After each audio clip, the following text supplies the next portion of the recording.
York City, or maybe Manhattan, it's hard not to know about the Museum of Sex because of the aggressive advertisement campaign they have on the MTA buses that circulate our walkable streets. These ads work on me because it's a constant reminder that this audacious museum exists, quite proudly, and that they host themed exhibitions that change. This means there's always a hook to visit the museum, whether first-time visitor or repeat visitor like myself, depending on curiosity and appetite.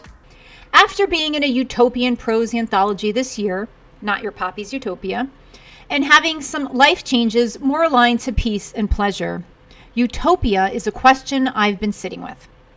How one creates a utopia in this waking life on this earth until we find out, or don't, what's next. The Museum of Sex's current featured exhibit is Utopia, 3 Centuries of Sexuality in American Cults and Communes.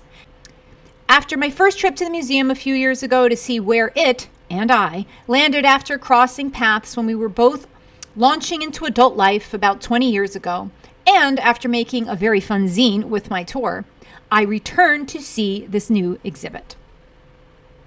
Entering the first floor once inside is quite dramatic. Walking upstairs and turning tight corners only to arrive into a darkened black room that makes me feel like I'm wading through soft velvet. I give my respectful salute that the museum starts out with abortion access and women's stories around it, with medical instruments displayed. This floor is devoted to the mechanics of sex and the accessories we invent around it, or because of it. And I see some displays get updated. Like a lot of New York City real estate, you have to look past what the building looks like on the outside, because inside they do a tremendous job as hosts to artistic works across mediums. And the Utopian exhibit on its own different floor is an example of this. Sex is tangible. Even when it's digital, we have a physical response to it. And here, there are physical objects that accompany photographs and paintings on display.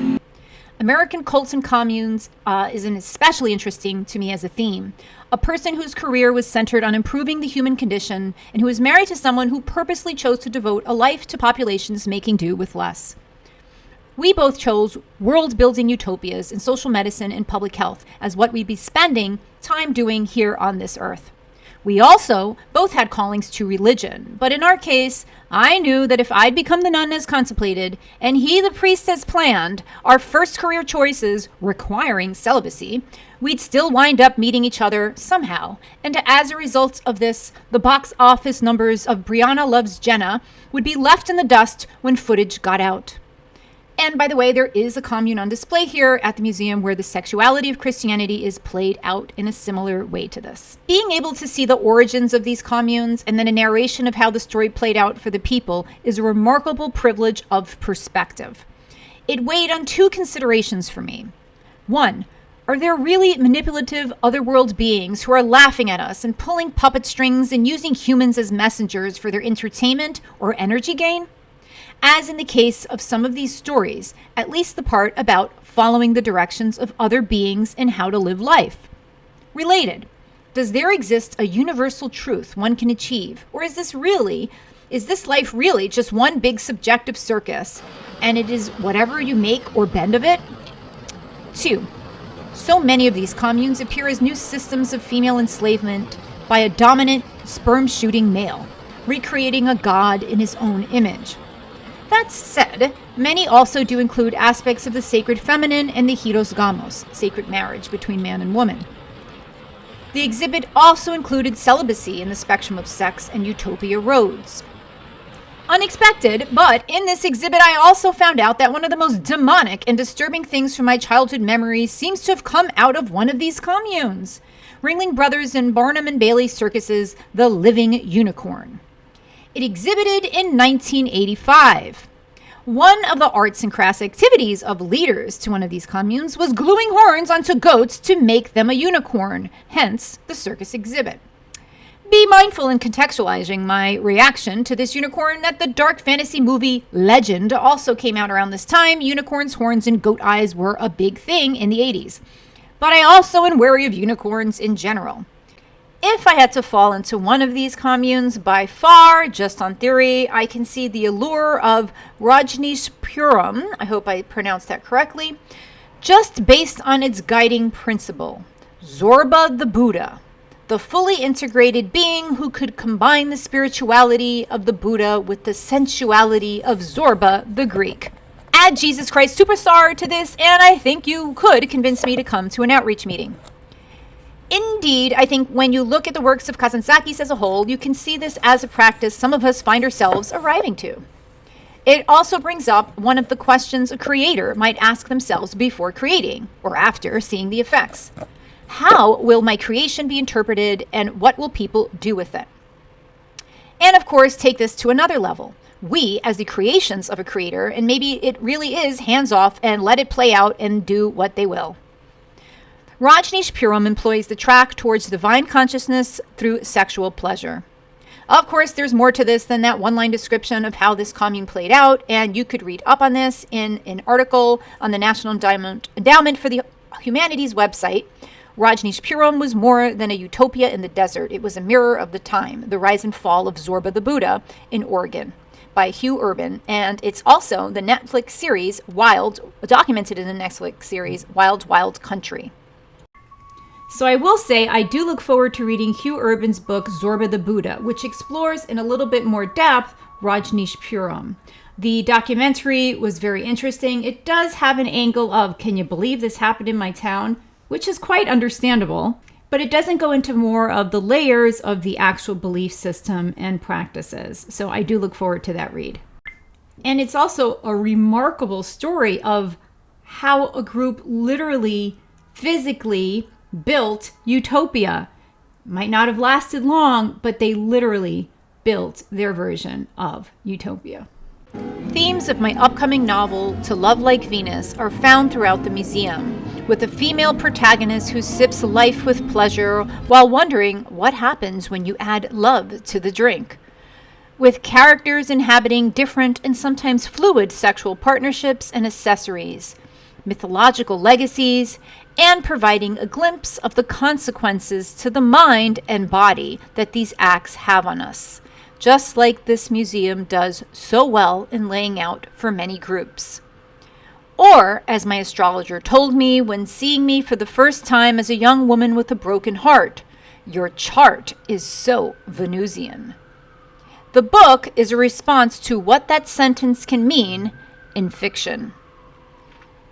Like the exhibit accomplishes with stories told through scrapbooks, videos, photographs, and artifacts, I have lived to understand that these charts, done by adept hands, can be fascinating roadmaps to timelines of life and perhaps echoes of lives.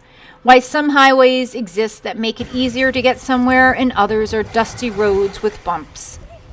Is it us up there pulling the puppet strings of soul contracts?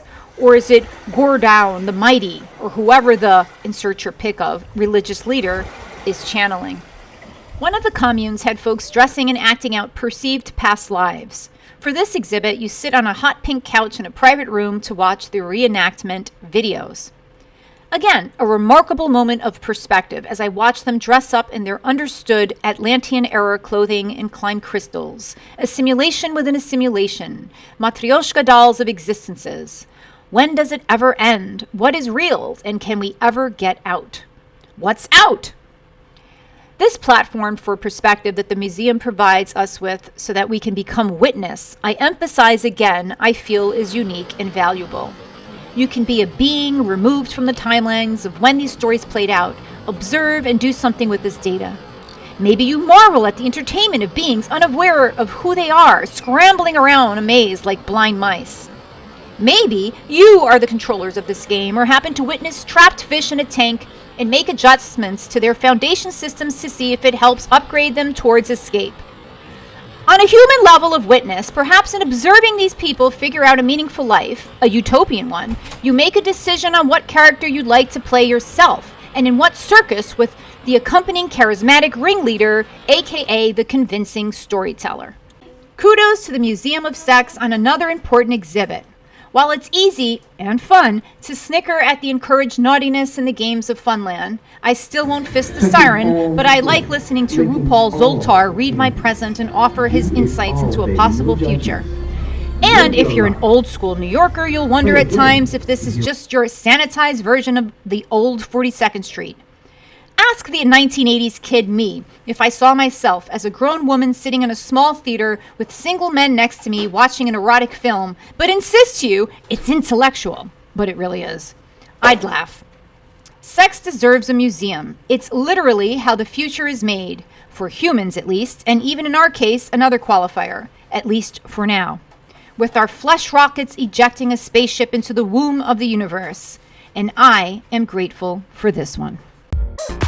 Can I tell you how fun that was? Can I tell you how much I enjoyed visiting the Museum of Sex for the second time? Great place. I'm Stephanie Nina Pizzarillos. I zine and chapbook about things like this as Andromeda. Thank you for joining me in my review of the Museum of Sex in New York City's exhibit Utopia, 3 Centuries of Sexuality and American Cults and Communes. I hope that you enjoyed this journey with me. Do know everything that I reviewed, I expressed with utmost respect for the artists and those practicing their belief systems, while also expressing mindfulness in any religious practice we choose to join. Wishing you love, consent, happiness, and support if you are trying to leave groups you no longer feel fit with you, or that you might not have had any choice in joining in the first place. Love. This review is in no way affiliated with the Museum of Sex or Artists Discuss, and are simply my own. Go out there and enjoy a museum.